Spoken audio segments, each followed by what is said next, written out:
I'm continuing to wrap my crochet around. That's number 14. That's like the 14th loop here. Gonna do one more. So about 15 times is probably good enough. You can do it longer or shorter if you like, depending on what you like here.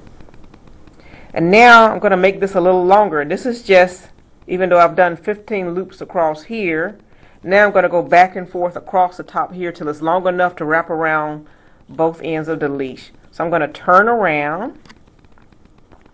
Actually, before I turn around, I'm going to sew an extra loop here. Then I'm going to turn it around and start again, and this time instead of looping around the leash, I'm going to loop around the loops that are already made. So I'm grabbing under, over, then I'm going to push through this little hole that was made before, and just like I was doing it for the leash, I'm doing it through the hole, grabbing over, under, pulling it through till I have the 3 on the thread, then I'm pulling it through the first loop, and then pulling it through all 3 loops.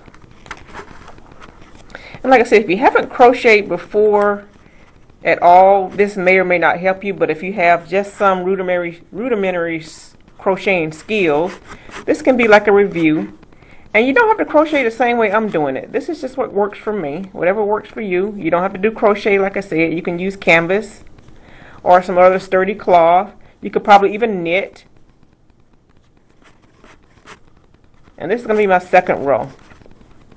You probably want to do about 7 rows. Just play around with it.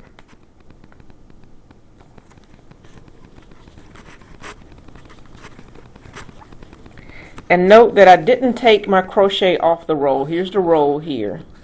And I'm just pulling it off the roll as I go. We will be cutting it off eventually. Like I said, this is just our second row, and let's continue crocheting.